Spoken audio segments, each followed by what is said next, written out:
Good morning, everyone. Thanks for coming. My name's Detective Dean Nickel. I'm a member of the Calgary Police Service Economic Crimes Unit. I'm here with some of my law enforcement colleagues today from the Canada Border Services Agency to speak to you about an issue that we want Calgarians to become informed and educated about. The Calgary Police Service has seen an increase in the trafficking of fraudulent government identity cards, particularly copies of driver's licenses. The Canada Border Services Agency, CBSA, on several recent occurrences has intercepted numerous courier shipments containing fraudulent identification as well as templates for credit cards. The CPS Economic Crimes Unit, in collaboration with the CBSA, launched a joint investigation and noted a trend in not only the frequency of the courier shipments, but the destination and intended distribution of these fraudulent documents in the Calgary area. The Calgary Police Service warns that many criminals will use fake identities in order to commit various forms of theft, fraud, or other crimes. Utilizing a fake identification in order to obtain entry into a drinking establishment or to operate a motor vehicle is more serious than many people realize. When these items are discovered, both the CBSA and police will investigate and will take action. Under the Criminal Code of Canada, it is illegal without lawful excuse to make, possess, transfer, sell, or offer for sale an identity document that relates or purports to relate in whole or in part to another person. This includes fake driver's licenses of any province or U.S. state, which are considered to be a form of government document. The importation and possession of these items is a criminal offense. In the case of fake United States identity documents, individual U.S. state governments do have the ability to prosecute under their own legislation. It is also a crime to import or export without lawful excuse or possess any instrument, device, apparatus, material, or thing that they know can be used to copy, forge, or falsify credit cards or other related data. The Government of Canada and law enforcement authorities take issues of identity fraud and counterfeiting very seriously. Such items may be advertised as so-called novelties, but the law doesn't consider them as such. The identity documents are not marked as a novelty item. Many criminals will use fake identities in order to commit various forms of theft, fraud, or other crimes. Utilizing fake identification in order to obtain entry into a drinking establishment, obtain health or other government services, or to operate a motor vehicle is more serious than many people realize. When these items are discovered, both the CBSA and the police will investigate and take the proper action. The Calgary Police Service and Canada Border Services agencies are partners in public safety. The Calgary Police Service is committed to ensuring the fighting of all forms of fraud and identity theft. The CBSA works closely with its law enforcement partners, including the Calgary Police Services, in an order to prevent cross-border and international criminal activity from reaching Canada's communities. And at this time, we're here to take any questions that you may have. There's a number of driver's licenses from, say, Illinois and things like that. Give us an example of a crime that would be easier to commit with an Illinois driver's license. In the past, I know of investigations where criminals have obtained a false form of government ID, such as a driver's license, to, say, rent a motor vehicle, and then subsequently steal that motor vehicle. And the identity used would have a proper picture of the person in front of the merchant, but not the proper name, address, date of birth, or anything else. And once something's obtained in that manner, offenders can use it for additional crimes. I also know of a case where a fraudulent provincial driver's license was used in conjunction with a counterfeit credit card in order to make purchases at several Calgary merchants and retailers. So these are the types of things we see as a result of this. Do you have any number of false pieces that were created for the last year? For the exact numbers, like coming into Canada, Yeah. I'll defer that one to my CBSA colleague, if I may. Okay. Right now, we don't have the numbers for the illegal amount of cards that we received. However, the officers are intercepting a number of illegal items on a daily basis. Can you describe some of these items in front here, what they are, how you find them, how they come to your office attention? On a daily basis, there is shipments that come into Canada, and including the Port of Calgary. And officers will, based on experience and knowledge, will detect items to select for examination. They open up the shipment, they detain it, and examine it to determine whether or not it's legal entry into Canada. And so it's all through the airports then, but you said you're intercepting cards? Airports, and also where our office is our commercial operation, which includes all forms of cargo coming into Canada. Dean, you mentioned that this is more serious than people give it credit for. Mm-hmm. Can you just elaborate on why it's that much more of an issue than maybe some people give it credit? Well, a criminal has many different options, but when they import these types of items, say in the case of a counterfeit government identity, you, again, as mentioned previously, organized criminal groups can utilize that to get goods and services, rent vehicles, commit other types of crimes and camouflage their identities. But in addition, there's a danger to the person who's ordering these items. If, say, they're doing it online, you are providing your own personal identity information and picture to essentially a total stranger that you do not know. And you may get a fake driver's license in return that you may wish to use to get into a bar when you're underage. But the person on the other end who's going to be sending you these items now has some portions of your personal identity information.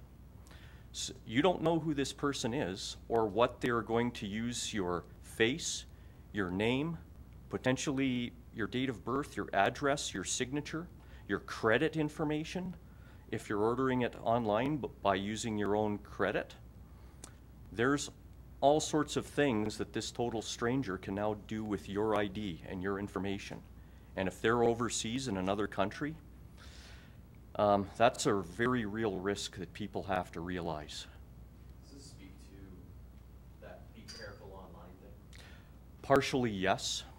You may think that if you're ordering something online from another nation, that what you're getting is going to be a legal item.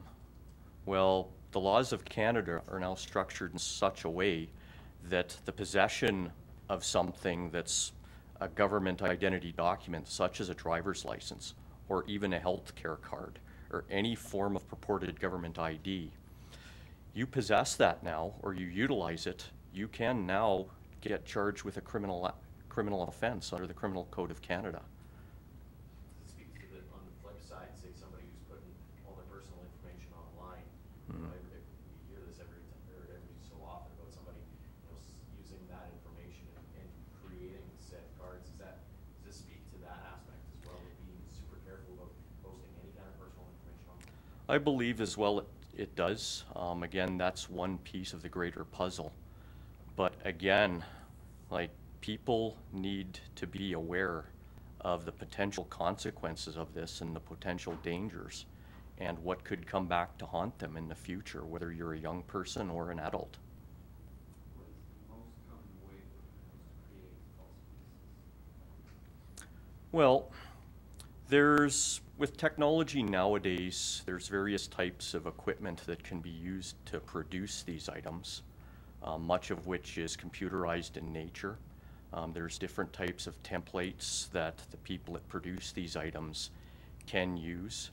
There's different types of embossing equipment, photographic equipment, different types of plastic cards that you can get either in Canada or abroad. And you can superimpose, transpose, and copy information that makes something look almost identical to the real item of a driver's license. For example, in Alberta, healthcare card is quite Yeah. basic. It's a small piece of paper. Should it be more complicated? Because I assume that it's something really easy to copy.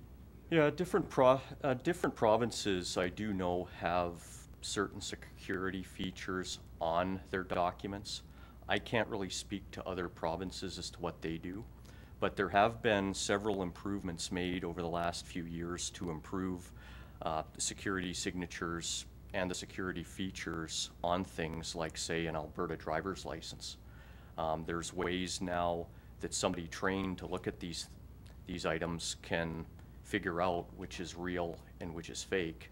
However, as with anything else, criminals they're looking at finding ways to copy these. But in this particular case, what we see here is a slightly lower level of sophistication. But in the past, we have seen instances where there is a higher level of sophistication. But right now, our main focus here is to educate the public as to what this is, what these items are, and what the potential dangers and pitfalls and hazards are. How much onus needs to be on the merchants? I know that in many cases they haven't upgraded their POS systems to take chip card, Yeah. so a credit card like that would just be accepted. Or if they get a driver's license that's out of province and out of state and they don't know what the security features are, I mean, what are they supposed to do in that situation? Yeah, and certainly the police are trying to take steps to educate the public and merchants and realtors as to how to identify certain things. This is a continuous process that my unit, as well as community liaison and business liaison officers, are going to continue to do as well. In addition, we're going to try to spearhead something this fall where we can speak to students in high schools where we can educate themselves about the dangers that we've mentioned here today and the potential pitfalls and consequences of attempting to purchase and import these types of items. How much are people paying? The price tag can vary depending on what website you go to or what service you use. It can be anywhere between, say, $20 per item and possibly, I would say, close even into the hundreds of dollars, depending on what specifically you want and who you're using. And have there been any, from the police end of things, have there been any interceptions or seizures that have happened apart from border crossings? These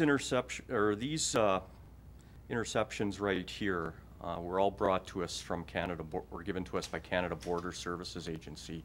The procedure in these particular cases are when Canada Border Services Agencies finds an item and discovers the illegal nature of it, they contact the local police, and we then meet with CBSA.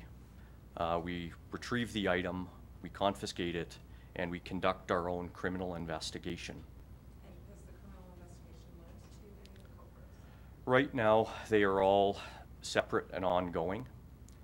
It's going to be an ongoing process of both investigation and hopefully education as well. So a lot of this is still under investigation. And No charges yet, and the offenders are believed to be in Canada and perhaps out of Canada? Again, we're open to all possibilities, and we're still investigating all angles. So at that point, until I have some further information or we gather some further information, that's kind of where we're at for now.